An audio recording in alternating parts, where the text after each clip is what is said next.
Hello guys at mapagpalang umaga at muli guys, narito po ulit tayo sa Alforum channel. So guys, please follow our Facebook page Game On Vlog. So guys, may re-recommend ako sa inyo na application na makakatulong. Ito is gawa ng government guys. So kung makikita ninyo, yan yung message dito sa message ng NTC. So good news na nagawa itong application na to kasi ma-update ninyo yung mga kailangan ninyong i-update katulad ng national ID. So makikita nyo naman dyan, basahin nyo sa baba. So post nyo na lang kung gusto nyo basahin itong message. Kung maaari na, siguro din naman naka-receive din naman kayo ng ganitong message.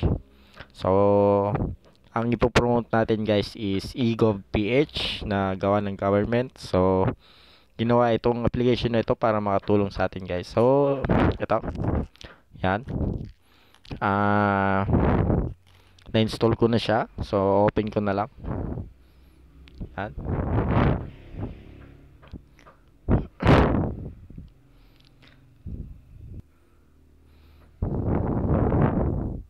So fingerprint yung gamit ko. So close muna natin yung camera. So yan guys, kung i-click nyo naman itong more, makikita nyo lahat ng mga functions na pwede nyo i-update dyan. So mga reports, SIM card updates, registration, tungkol sa agriculture, health, startup, travel, NGAs, LGUs, jobs, tourisms. So tingnan natin sa baba. So ito. So may mga suggested din siya sa PhilHealth, GSIS at BIR guys. So update siguro ito. Then una nating i-open guys itong NGA. So hindi ko alam kung ano itong NGA. Sorry guys okay. Mukhang ito yung ano, parang reports. So kung magki-click tayo ng isa rito. Yan. PNP. So click natin itong LTO. Try natin itong LTO. Okay. Yung portal ng isang ano, government.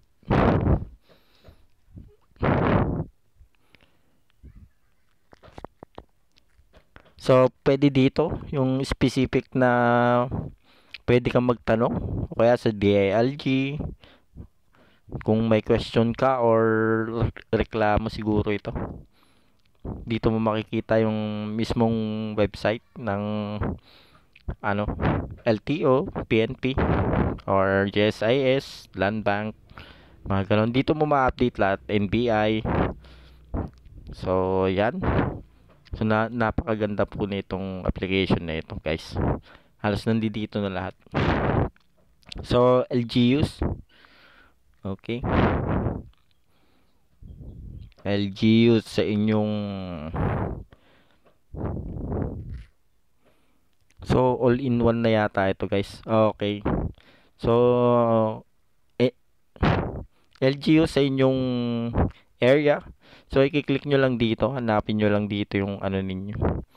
Like for example ako, tingnan natin. So Pangasinan, then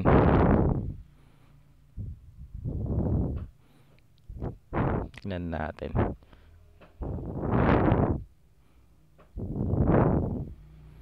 So wala. Wala dito. No service found. So wala pang service. So ito naman guys sa job. Kung may eligibility ka na guys, gusto mo mag-apply sa government, pwede rin dito. Mas madaling mag-apply dito sa egov.ph kasi ita-type mo lang dito ita-type mo lang dito yung resume mo. Ito, click mo lang ito. Tapos yung records mo lahat nandito na. Ilagay mo lang yung mga kailangan.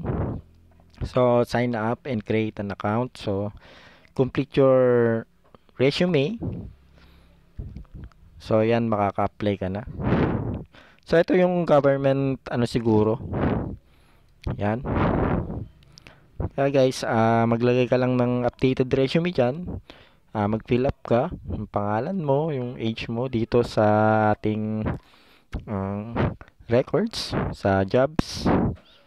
At pwede ka na makuha dyan. So, ito naman yung tourism.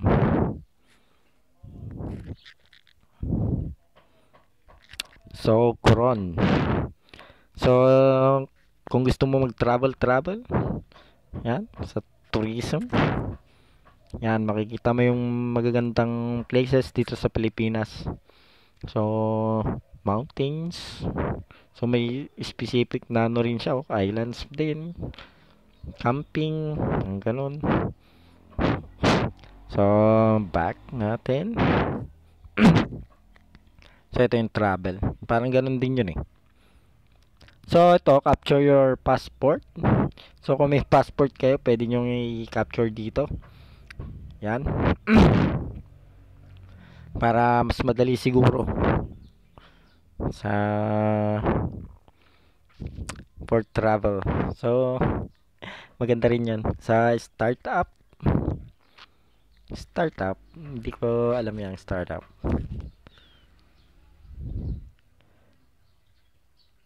Okay.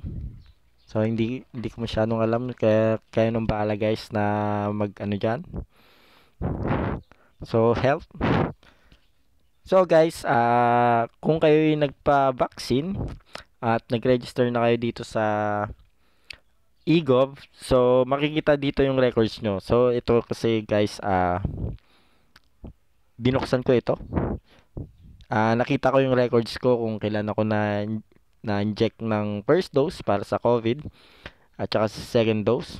Dito ko rin nakita sa Vax Certificate PH. So guys, naka-record dito yan. Kung nagpa-inject ka, kung gusto mong malaman kung legit yung injection sa'yo, makikita mo yun dito. So itong health center location. So wait lang, open ko lang, post ko lang. Sige. So, ito pala is location mo. I-open mo dito yung ano mo dito eh, GPS. Tong agriculture, tungkol sa agriculture ito eh. So, Kadiwa.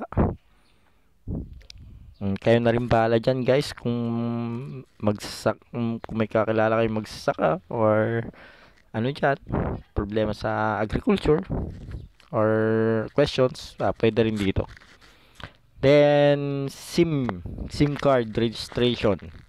So, meron din dito SIM card registration for government. Yan, kung makikita ninyo, may GOMO dito, Smart Telecom, Globe Telecom. So, kompleto yan guys sa SIM card registration. Kung hindi pa kayo nagpapa-register ng inyong SIM card, nandito lang sa eGov, nandito na rin lahat tungkol sa government. So, reports. So, or your location, enable nyo lang ito. Kung may reklamo kayo sa, ano, katiwalian, mga ganon, sa PNP or ano man dyan, guys, pwede rin dito sa mga reports. Kasi nandun na lahat ng, ano eh, ano nang sangay ng government, LTO, PNP, PFP, mga ganon. So, yan. OFW, guys. Sa mga OFW, yan. OWA, sa tingin ko yan. Okay, sa OWA nga. So, OWA, member details, makikita mo rin dito. Yan. Tapos, ito, hindi ko alam itong OEC. So, driver license renewal. Wala pa akong renewal yan, guys. So, ayun guys, maganda nga itong eGov PH guys. Download nyo lang yan sa ating Play Store at makikita nyo na yan guys. Nandun na yun. So ito, try natin itong i-manage. So suggested ito ng eGov service. Ito yung mga main na kung ikay nagtatrabaho or PRC at so yan. Continue my account. So may account ako dito eh. So kayo nang bahala guys kung anong gusto nyong i-update yan. Nakikita nyo naman dito lahat. Yan. Yan o. Added pagka ganun. Tapos dito tayo sa news. Kung gusto mo maging updated ka naman sa news. Yan. Ito, may mga news dito. Yan, si President Marcos. So, yan yung news guys. Okay. Tungkol sa typhoon. Kung gusto nyo maging updated, dito lang guys. Sa news. Makikita nyo. Then guys, i-click na natin itong nasa gitna, yung pinaka main. So ito yung national ID. Yan. So yan yung national ID na guys. I-blur ko lang yan guys kasi hindi maganda na i-share natin ang ating ID. Basta may pakita ko lang sa inyo guys na updated itong ID na ito. So makikita ninyo sa gilid may pirma. Ito. May pirma siya. Yan. So updated na siya. Then pagka i-click mo yan sa pataas. Yan. Next lang natin. So yan, pwede mo siyang i-enlarge.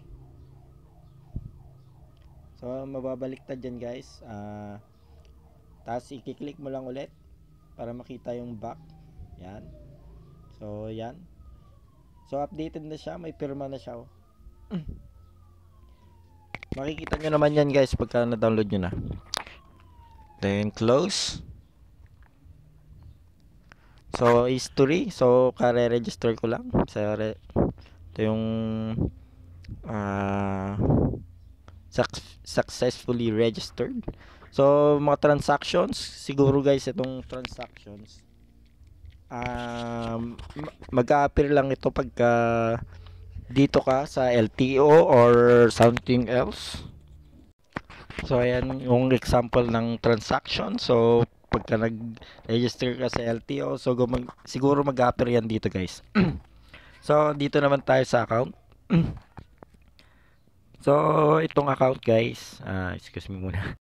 Dito naman sa account guys, yung settings kung anong gusto mo dyan. Makikita nyo na yan. Kayo nang bahala mag-check dyan. So guys, masasabi ko na usable nga itong eGov PH guys. Kung gusto mong may gusto kang itanong tungkol sa government, like LTO, BIR, or PNP, makikita mo yan dito guys. Kasi may specific location naman na ilalagay mo na kung paano ka makakontak sa PNP, mga ganon. At mga concern mo tungkol sa mga government. So, nandiyan lang lahat. So, for any questions, guys, ilalagay ko sa description ng aking mga contacts na kung paano nyo makakontak sa mga TikTok, ganon. Or Facebook page natin, guys. Pwede kayo mag-message doon for more information. So, kung gusto niyo na itong ating vlog ngayon guys is pwede kayo mag-comment or i-like ang ating videos. At maraming salamat po sa panonood. God bless.